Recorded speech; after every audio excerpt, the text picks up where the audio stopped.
हाँ जी, ये स्क्रीन दिख रही है आप लोगों को। तो हमने ये बात की थी कि पहले जो जल था उसकी सारी बातचीत की थी, जल के बाद में कि कहाँ कहाँ कितना प्रतिशत जल का भाग फैला हुआ है। फिर हम बात कर रहे थे झीलों की। ठीक है, झीलों के अंतर्गत हमने जो अभी बात की वो 5 बड़ी झीलों की बात करी जो होम्स के नाम से फेमस है, जिनको ह्यूरन, ओंटेरियो, मिशिगन, ईरी और सुपीरियर झील कहा जाता है। जिनमें सबसे बड़ी झील कौन सी है? सुपीरियर झील है। और जो सबसे छोटी झील है वो कौन सी? ओंटेरियो। ठीक है, और ये झीलें आज से लगभग 15,000 वर्ष पूर्व बनी थी। ठीक है, बनने की वजह क्या थी कि यहाँ पर ये बर्फीला क्षेत्र था, बर्फ जमी हुई थी। जैसे ही काल रूपांतरित हुआ तो रूपांतरित होने के फलस्वरूप वो बर्फ पिघली और उन्होंने ये झीलों का रूप ले लिया। ठीक है, अब यहाँ पर जो हम बात करते हैं कि 5 जिलों की, कि इनके आसपास के जो क्षेत्र है उनमें कई क्षेत्र ऐसे हैं जो काफी प्रसिद्ध है। ठीक है, वो प्रसिद्ध इस वजह से है कि वहां पर अच्छी मात्रा में जो है इस्पात उद्योग लगे हुए हैं। मतलब जो उद्योग धंधे हैं वो ज्यादातर इन्हीं क्षेत्रों में लगे हुए हैं। अब इन नदियों की बात करते हैं तो इन पांचों जो झीलों को आपस में जोड़ा गया है। ठीक है, पहले ये अलग अलग थी लेकिन इन पांचों जो झीलें हैं इनको आपस में जोड़ा गया है ताकि सुगमता से एक झील से दूसरी झील के अंदर परिवहन किया जा सके, परिवहन के द्वारा व्यापार किया जा सके। और वो इनको जोड़ा गया है वो बेलेंड नहर बनाकर, एक नहर बनाई है जिसे बेलेंड नहर कहा गया है, इनको जोड़ा गया है। और इन जो झीलों के किनारे हैं वो अनेक नगर वो बंदरगाह विकसित हो गए हैं। जैसे मैं इनके किनारे पे जो स्थित है बंदरगाह और जो बड़े शहर हैं उनके नाम बताता हूँ आपको। जैसे बफेलो है, क्लीवलैंड है, डेट्रॉइट है जो इस्पात के लिए फेमस है। और मिशिगन जो झील है उसके तट पर है वो शिकागो है, गेरी है। जो ये सारे आधे प्रमुख नगर है। जैसे मिल माऊ की जो है प्रमुख बंदरगाह भी है। ठीक है, और ओंटेरियो जो है वो टोरंटो बंदरगाह पर विकसित है। तो ये सारे इनके जो झीलों के किनारे पर जो औद्योगिक केंद्र बने हुए हैं, ये औद्योगिक केंद्र जो है अ, अमेरिका की अर्थव्यवस्था का एक आधार है। क्योंकि ये आधार इसलिए है क्योंकि अमेरिका की अर्थव्यवस्था उद्योग धंधों पर ही ज्यादा निर्भर है, कृषि कार्य पे वो इतना फोकस नहीं करते हैं। वो आधुनिक जो उद्योग धंधे हैं, कैसे डेवलपमेंट किया जाए, किन किन चीजों का उपयोग किया जाए और उत्पाद करके उनको बेचा जाए, वो सारे चीजों से उसकी अर्थव्यवस्था चलती है। अब यहाँ पर एक जो हम बात करते हैं कि ओंटेरियो जो नदी है, ईरी और ओंटेरियो नदी, उन दोनों के बीच में एक नदी बहती है, नियाग्रा नदी। उसी नदी के अंतर्गत विश्व प्रसिद्ध जो है जलप्रपात आता है, नियाग्रा जलप्रपात। आपने सुना, वाटरफॉल का नाम सुना होगा, नियाग्रा वाटरफॉल। ठीक है, तो वो कहाँ आता है? इरी और ओंटेरियो जिलों में। आप अमेरिका जो मैप देखेंगे उसमें आपको आसानी से मिल जाएगी इरी और ओंटेरियो जिले। वहां पे नियाग्रा नदी दिख जाएगी आपको, वहां पे वो जलप्रपात वाटरफॉल भी आप देख सकते हैं। फिर ये तो हमने बात की थी नदियों की, झीलों की। अब बात करते हैं नहरों की। देखिए, नहरों का बहुत बड़ा रोल है। जब हम दो नदियों को या दो झीलों को आपस में जोड़ने के लिए कोई कार्रवाई करते हैं तो वो कहलाती है नहरें। नहर का मतलब ऐसा नहीं कि बहुत बड़ा क्षेत्र हो, एक छोटे क्षेत्र में खुदाई कर कर उसको एक जो झील है उसको दूसरी झील से जोड़ा जाता है या एक नदी को दूसरी नदी से जोड़ा जाता है, ताकि उनका जो आपस में पानी है वो एक्सचेंज कर सके। एक्सचेंज से मतलब कि मान लीजिए किसी एक नदी में पानी की मात्रा कम है तो दूसरी नदी से जोड़कर उसको पानी की आपूर्ति की जा सके और आगे कोई दुविधा न हो। तो नहरें किस वजह से इंपॉर्टेंट है? तो नहरें किस वजह से बनाई जाती है कि मनुष्य अपनी सुविधा के अनुसार उद्योगों को चलाने के पर्पज से वो क्या करता है कि नदियों को, झीलों को आपस में जोड़ता है। अब इसमें आपके कुछ जो अंतर्राष्ट्रीय महत्व की जो नहरें आती है उनकी बात करते हैं हम। कुछ इंपॉर्टेंट नहरें आपको मैप में मिल भी जाएगी आराम से। जैसे हम स्वेज नहर की बात करते हैं कि भूमध्य सागर को जो लाल सागर से नहर जोड़ती है, स्वेज नहर। ठीक है, अफ्रीका और एशिया के बीच में है। और अब हम इसकी बात करें कि इसका जो निर्माण हुआ था वो हुआ था 1859 से लेकर 1869 में ये कंप्लीट हो गई थी। ठीक है, जो इस नहर की जो लंबाई है वो 165 किलोमीटर यानी कि 165 किलोमीटर है। और अगर हम चौड़ाई की बात करें तो वो 60 मीटर है, और गहराई की बात करें तो न्यूनतम 10 मीटर है। यानी कि इससे अधिक ही मिलेगी, इससे कम नहीं मिलेगी। न्यूनतम कितनी है? वो 10 मीटर है। अब इसमें ये भूमध्य सागर और लाल सागर के बीच में स्थित है, तो जाहिर सी बात है कि यहाँ पर कुछ झीलें हैं, मिस्र के आसपास के क्षेत्र में कुछ झीलें हैं। उन झीलों को आपस में जोड़कर इस नहर का निर्माण किया गया है। तो कौन कौन सी झीलें हैं? तो भूमध्य सागर के पास में जो मेंजला झील है, सबसे पहले ऊपर की बात करें तो। और उसके उत्तर में कौन सा? एक पोर्ट है, पोर्ट का मतलब बंदरगाह है जिसे पोर्ट शहीद के नाम से जाना जाता है। उसका नीचे आप आओगे तो मिस्र जो देश है उसके पास में ग्रेट बियर और लिटिल बियर नाम की झीलें हैं जो लाल सागर के पास में हैं, जो इसका कंप्लीट करती है इस नहर को उत्तर से लेके दक्षिण तक। तो ये तो हमने बात की थी सुएज नहर की। अब बात करते हैं पनामा नहर, जो उत्तरी अमेरिका और जो दक्षिण अमेरिका है उनके बीचों बीच जो मध्य अमेरिका वाला क्षेत्र है वहां पर ये नहर बनाई गई है, प्रशांत महासागर को और अटलांटिक महासागर से जोड़ती है। इस नहर का कार्य जो है 1904 में शुरू हुआ था और 1914 में बनकर तैयार हो गई थी। ठीक है, तो ये दो महासागरों को जोड़ती है। अब इससे फायदा क्या हुआ कि पहले जो जलयान थे जो वो क्या करते थे, जैसे उत्तरी अमेरिका के जो पश्चिमी तट के जो जलयान थे वो पूरा दक्षिण अमेरिका का चक्कर लगाकर और फिर अटलांटिक महासागर में जाते थे, तो उससे काफी समय लगता था, काफी ईंधन लगता था। तो उस प्रॉब्लम से बचने के लिए इन्होंने क्या किया, पनामा नहर का निर्माण किया। अब इस पनामा जो नहर है इसकी लंबाई है 82 किलोमीटर। देखिए पनामा नहर का निर्माण किया गया, वहां पर जो धरातल था मेन मिट्टी थी उस मिट्टी को खोद कर किया गया है।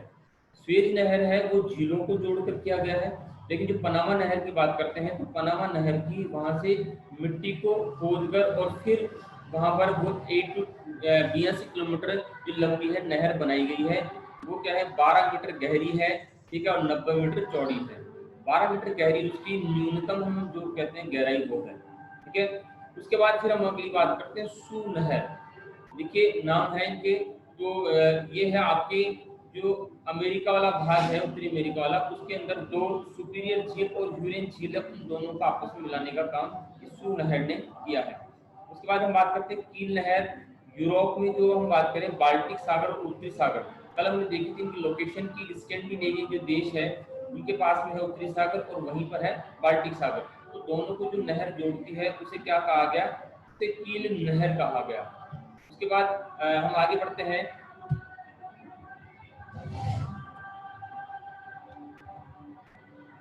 जो मिडलैंड नहर थी वो थी आपके एम्स वेसर तथा एल्ब नदियों को जोड़ती है, जो कि आपके यूरोप में है। फिर आओ आप लुडविग नहर है वो राइन नदी को डैन्यूब नदी से जोड़ती है। आपको ध्यान ये रखना है कि कौन सी जो नहर है उसको जोड़ती है, तो राइन नदी को डैन्यूब नदी से लुडविग नहर जोड़ती है। फिर हम बात करते हैं रोन और राइन नदियों की। देखिए दो नदियां भी है और ये नहर भी है। रॉन नदी है, राइन नदी है, ये भी यूरोप में है, जर्मनी वहां पे मिलेगी आपको, जर्मनी फ्रांस के आसपास, तो वहां देखना है इनको। तो रॉन राइन जो नहर है वो भी इनको जोड़ती है, किस किस को, आपस में रॉन नदी को राइन नदी को जोड़ती है, और ये भूमध्य सागर तक मार्ग खोलती है, यानी कि इसमें परिवहन होता है भूमध्य सागर तक, तो व्यापार करने में आसानी रहती है। फिर बात करते हैं हंसा नहर की। जो नहर है ये रूर कोयला क्षेत्र में जो है हेम्बर्ग नामक नदी पतन से जोड़ती है। हेम्बर्ग नाम से वहां पर एक जो है पोर्ट है जो बंदरगाह है उसको जोड़ती है। फिर है वेलेंट नहर आती है, ठीक है, ये आपके जो ईरी और ओंटेरी झीलों को जोड़ती है। अमेरिका का उत्तरी अमेरिका की बात करते हैं, उन दोनों की जो ईरी और ओंटेरी झील है उन दोनों को जोड़ती है। फिर हम डॉर्टमंड एम्स की बात करते हैं, तो ये भी राइन और एम्स नदियों को मिलाती है, यूरोप के अंदर की बात करते हैं। फिर वेसर एल नहर है, जो ये भी क्या है मिंडेन नगर को मिलाती है, यूरोप में ये भी आपको जो नेचुरल है वहां पर मिल जाएगा, नहीं तो आपको ये इंटरनेट पर सर्च करना पड़ेगा, क्योंकि ये जो इतनी नहरें इतनी फेमस नहीं है, जो हर चीज वो है मैप में नहीं लिख पाते हैं, तो वो आपको गूगल मैप के जरिए खोजनी पड़ेगी चीजें। फिर आता है मैनचेस्टर नहर, ये आपको इंग्लैंड में मिलेगी, जो मैनचेस्टर और लिवरपूल नगरों को मिलाती है। तो ये थी मुख्य मुख्य नहरें जो आपस में किस किस को मिलाती है वो हमने देखा। उसके बाद हम बात करते हैं कि जो जो धरातल पर जो जल राशियां हिम क्षेत्रों के रूप में कैसे है। देखिए हमने बात करी कि पृथ्वी का उत्तरी भाग और दक्षिणी भाग दोनों क्या है बर्फ से जमे हुए हैं, ठीक है। उत्तरी भाग में भी उत्तरी भाग में भी बर्फ जमी हुई है और दक्षिणी भाग में भी बर्फ जमी हुई है। तो उत्तरी भाग की बात करें तो कहाँ कहाँ बर्फ जमी हुई है, हम ग्रीनलैंड की बात करते हैं, ठीक है, उसमें हम फिर साइबेरिया की बात करते हैं, कनाडा की बात करते हैं, स्कैंडिनेवियन देश है उन क्षेत्रों में बर्फ जमी हुई है। नीचे हम दक्षिण में बात करते हैं तो अंटार्कटिका जो है वो बर्फ से जमा हुआ क्षेत्र है। तो बर्फ के रूप में जो है धरातल पर जलराशि के रूप में मौजूद है। ये सारे क्षेत्र हमने लिखे हैं इसमें, ग्रीनलैंड, स्कैंडिनेविया, आइसलैंड, ये अलास्का वगैरह सारे, ठीक है। अब ये वो क्षेत्र है जहां पर लगभग 2000 मीटर मोटी परत हिम बर्फ जमी हुई है, यानी कि यहाँ इन क्षेत्रों में हिम वर्षा होती है, वो धीरे धीरे जमती जाती है, ठोस हो जाती है, वो इतनी मोटी परत हो गई है 200 मीटर, यानी कि ग्लेशियर का रूप ले लिया है। देखिए ग्लेशियर तभी कहलाता है कोई भी बर्फ या हिम जब वो एक मोटी परत के रूप में जम जाता है। ठीक है। तो अभी ये इससे हम जल की बात करें कि ये हिम वाला जो जल है ये क्या है, एक शुद्ध वाटर है। देखिए हिम के रूप में पानी जब गिर रहा है तो सीधी सी बात है कि वो एक नेचुरल रूप से प्रकृति से हमें प्राप्त हो रहा है, तो वो क्या शुद्ध है बिल्कुल। तो ये बर्फ का जितना है पानी ये शुद्ध रूप में है। इसलिए देखिए कि जितना भी जो खारापन है वो हमें मिलेगा विषुवत रेखा, जो विषुवत रेखा वाला क्षेत्र है, इक्वेटर जो एरिया है उस एरिया के आसपास, तो हमें खारापन ज्यादा मिलेगा। जबकि हम बात करें जो नॉर्थन और साउथन जो पोल वाले एरिया है वहां पर बर्फ की वजह से वहां पर कम मात्रा में लवण यानी कि जो नमकीन यानी कि खारी नमकीन वो पानी होता है, वो इस वजह से क्योंकि वहां पर मीठे जल की आपूर्ति होती रहती है तो उनका खारापन कम होता रहता है। फिर हम बात करते हैं भूजल की, यानी कि भूमि के अंदर के जल। ठीक है, हमने बात की थी कि पृथ्वी के ऊपर क्या है 2.6% जो जल है वो क्या है, शुद्ध जल है। ठीक है, उसमें से जो 22.21% जो जल है उस 2.6% का वो क्या है, हमारे भूमि के अंतर्गत यानी कि अंडरग्राउंड वाटर के रूप में हमारे पास में है, जो कि 4 किलोमीटर की गहराई तक स्थित है। यानी कि 4 किलोमीटर की गहराई तक जो पानी स्थित है भूमि के अंदर, वो किस में आता है, भूजल के अंदर आता है, अंडरग्राउंड वाटर के अंदर। अब बात ये कि ये जो हमें जो जल है ये हमें मिल तो गया, लेकिन हमें ये प्राप्त कहाँ से हो रहा है। जैसे भूमि के अंदर पानी गया, ऊपर भी पानी है, ये जो है ये विभिन्न जो स्रोत है उनसे हमें ये भूजल प्राप्त होता है। कहने का मतलब इसके दो ही रूप है कि पहला तो वर्षा, ठीक है, दूसरा हिम। ये दो मुख्य रूप है जिनसे हमें जो पानी प्राप्त होता है। यानी कि मान लीजिए मानसून प्रभावित क्षेत्र में वर्षा के द्वारा हमें जल प्राप्त होता है, और जहाँ पर तापमान कम है वहाँ हिम के रूप में हमें क्या, जल प्राप्त होता है। ठीक है, तो ये इसके प्रधान स्रोत है हमें जल प्राप्ति के। अब इन प्रधान स्रोतों से हमें तालाबों में, झीलों में, नदियों में, सागरों में जल प्राप्त होता रहता है। अब ये नदी, ये पानी देखिए मैंने आपको रिसाइकिल बताया था, आता कहाँ से, ये इन्हीं जो वाटर रिसोर्सेज है इन्हीं से क्या होता है, वाष्पीकृत होकर ऊपर उठता है। ठीक है, फिर वहां पर संग्रहित होकर वापस धरातल पर आता है, तो ये प्रोसेस चलती रहती है। अब हम बात करते हैं जो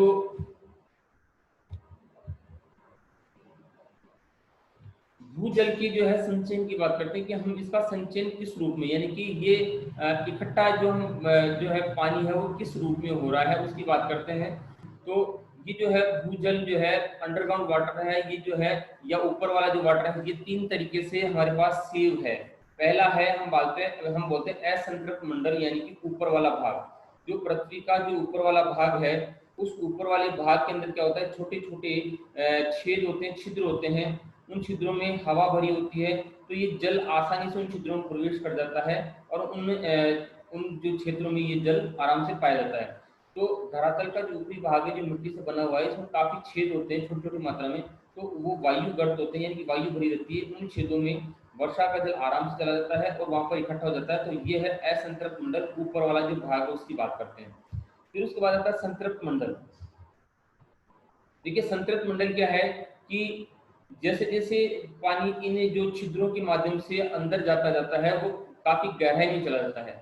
तो एक मंडल ऐसा आता है जहाँ पर पानी अत्यधिक मात्रा में पाया जाता है। देखिए ऊपर वाला जो मंडल है, जो जोन है, उसमें पानी कम मिलेगा, जबकि उससे नीचे जाओगे तो आपको उस जोन में पानी ज्यादा मिलेगा। क्यों? क्योंकि ये जो पानी है धीरे धीरे इससे नीचे चला गया है, तो उसको बोलते हैं संतृप्त मंडल।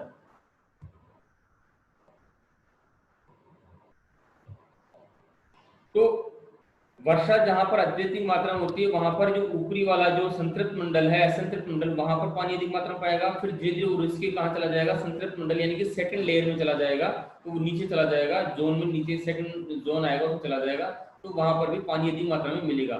उसका हम तीसरा बात करते हैं इसके अंदर, उससे नीचे और चले तो एक आता चट्टान प्रवाह मंडल, यानी कि और नीचे चलते हैं तो चट्टानी क्षेत्र आता है। एक ऐसा क्षेत्र आता है पृथ्वी में कि जहां से नीचे फिर पानी नहीं जा पाता है, कि ये जो छिद्र होते हैं, छोटे छोटे छेद होते हैं, होल्स होते हैं, ये होल्स बंद हो जाते हैं। ठीक है, तो ये होल्स बंद होने की वजह से जो है चट्टानी क्या है, वहां पर काफी मात्रा में पाई जाती है। उन चट्टानी क्षेत्रों में पानी इकट्ठा हो जाता है। जो हम पाताल तोड़ कुओं की बात करते हैं वो ऐसे क्षेत्र है जहाँ पर ये पानी इकट्ठा होकर पाया जाता है। ठीक है, फिर ये तो हमने बात करी कि भूमिगत जल का संचयन कैसे हुआ। अब बात करते हैं कि इस जो भूजल की भूमि के अंदर का जल है, यानी कि ग्राउंड वाटर रिसोर्सेज, उसको उसकी उत्पत्ति कैसे होती है। देखिए विभिन्न तरीके हैं उसको ऊपर लाने के। इसके जो हम बात करते हैं कि विभिन्न स्रोत है, विभिन्न स्रोत का मतलब ये इनको ऊपर लाने के स्रोत, जैसे हम ट्यूबवेल कराते हैं, कुआं खोदते हैं या कहीं प्राकृतिक तरीके से निकलता है, तो ये सारे क्या है इसके स्रोत हैं जिनके जरिए ये भूमि का जल जो बाहर आता है। अब ये स्रोत कौन कौन से हैं? देखिए स्थायी स्रोत, जो स्थायी की मतलब है जो परमानेंट है, वो परमानेंट की बात करते हैं। परमानेंट जो स्रोत है वो जैसे कहीं पर मान लीजिए शैलें जमी हुई है, चट्टानें जमी हुई है, तो वहां पर पानी भर गया झीलों तालाबों के रूप में, वो क्या है स्थायी जल स्रोत है वो, ठीक है। फिर हम अस्थायी की बात करते हैं।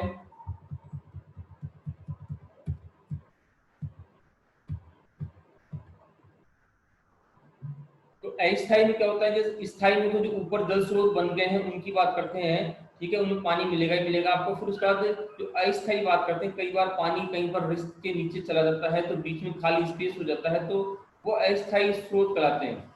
कि कभी बार मौसमी परिवर्तन की वजह से पानी मिलता है और मौसमी परिवर्तन की वजह से पानी नहीं मिलता। जैसे वर्षा काल में पानी मिलेगा, वर्षा काल जैसे ही खत्म होगा वो मिट्टी उसको अवशोषित कर लेगी और वो उसमें समा जाएगा, तो वो पानी हमें नहीं मिलेगा, तो वो अस्थायी स्रोतों के रूप में भी रहता है। फिर हम इसमें बात करते हैं कि जो जल की प्रकृति के आधार पर जो स्रोत है वो उनके प्रकार क्या क्या है।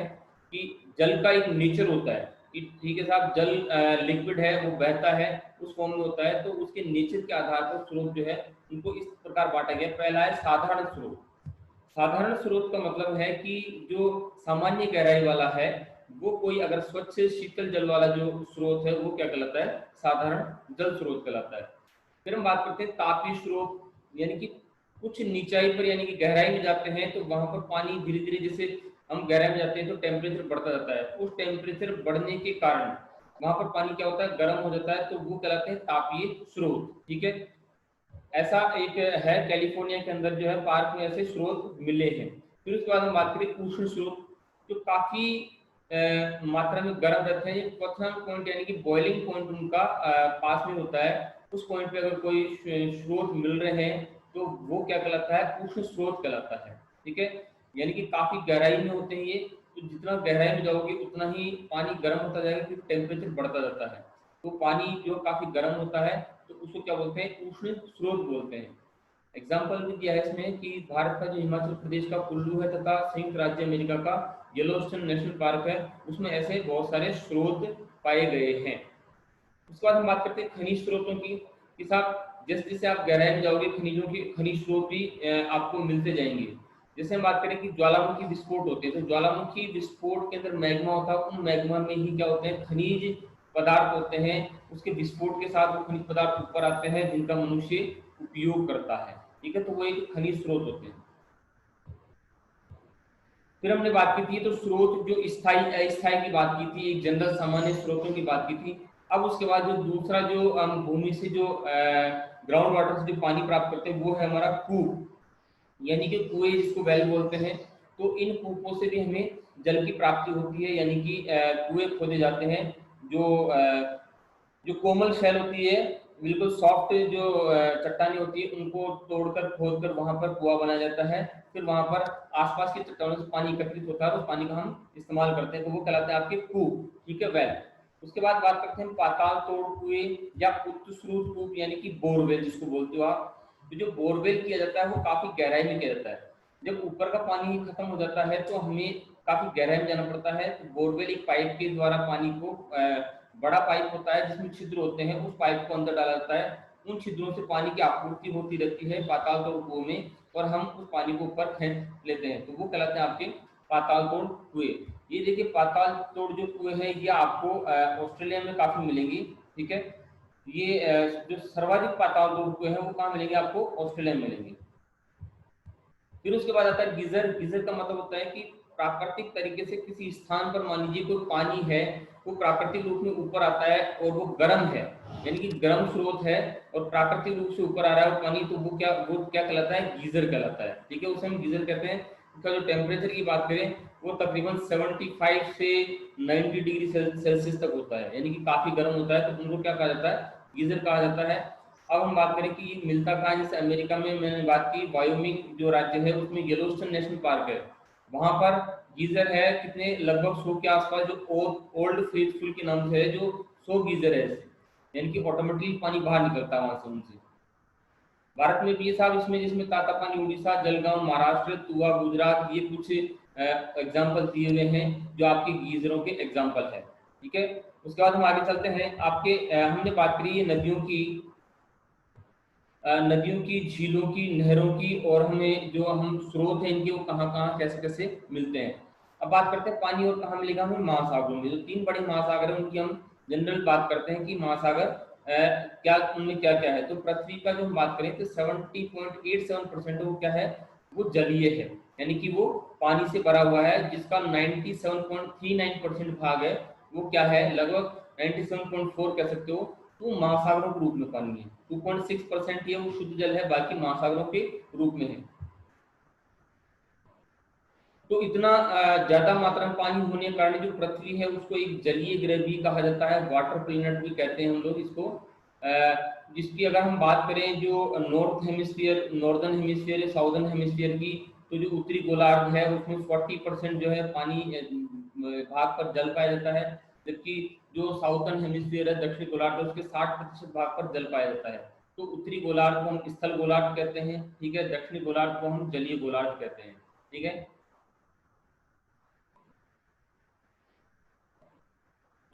अब हम महासागर की बात करें तो सबसे बड़ा जो महासागर है वो हमारे है प्रशांत महासागर। ठीक है, प्रशांत महासागर की बात करें तो ये विश्व का जो है 46.91% जलीय भाग इसके अंदर है। अगर टोटल को 100 माने जो 70% है, तो उसका 46.91% किसमें है, वो प्रशांत महासागर में है। फिर उसके बाद अटलांटिक महासागर का नंबर आता है, वो है 23.38%, वो इतना भाग रखता है। और हिंद महासागर की बात करें तो 20.87%, वो उसके अंदर जल है।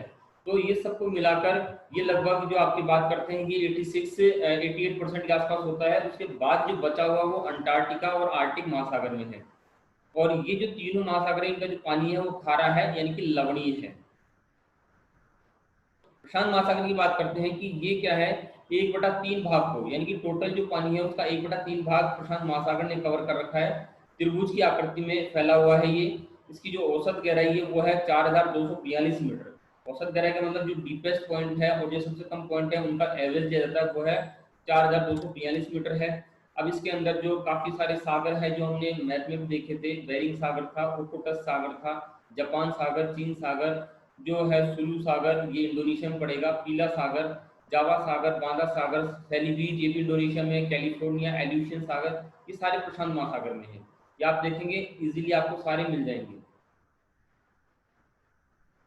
अब बात करें इसका प्रशांत महासागर का जो पूर्वी भाग है, जो वो है, वो तो चौड़ाई उसकी क्या है, 80 किलोमीटर। जो हम पश्चिम जो हम पढ़े थे, सेल्फ की बात करी थी, तटीय क्षेत्रों की बात करी थी, तो वो पूर्वी भाग वो तो 80 किलोमीटर चौड़ा है। और पश्चिमी भाग की बात करें, पश्चिमी भाग यानी कि जो जापान और जो क्या नाम है इसका, एशिया की तरफ वाला भाग है, वो है 150 से 1500 किलोमीटर चौड़ा है, जबकि अमेरिका की तरफ वाला जो भाग है वो 80 किलोमीटर चौड़ा है।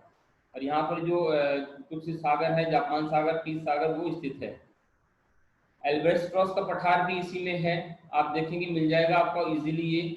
और इसके अलावा जो है गालापागोस, न्यूजीलैंड कटक, नाजदा कटक, ये हवाई, ये सारे यही हैं।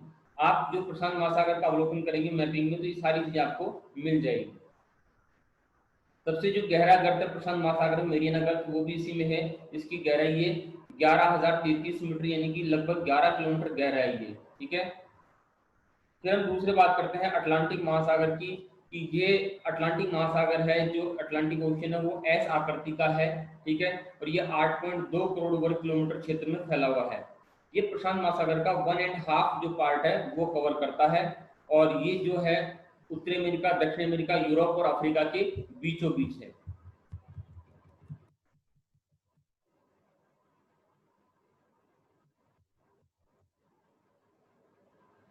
फिर इसके अंदर जो इसके जो तटों पर जो बैंक आते हैं वो ग्रांड बैंक आता है, ठीक है, जॉर्जेस बैंक आता है, सेंट पियरे बैंक आता है, ये सारे आपको मिल जाएंगे। यूरोप के तटों के सारे मिलेंगे आपको।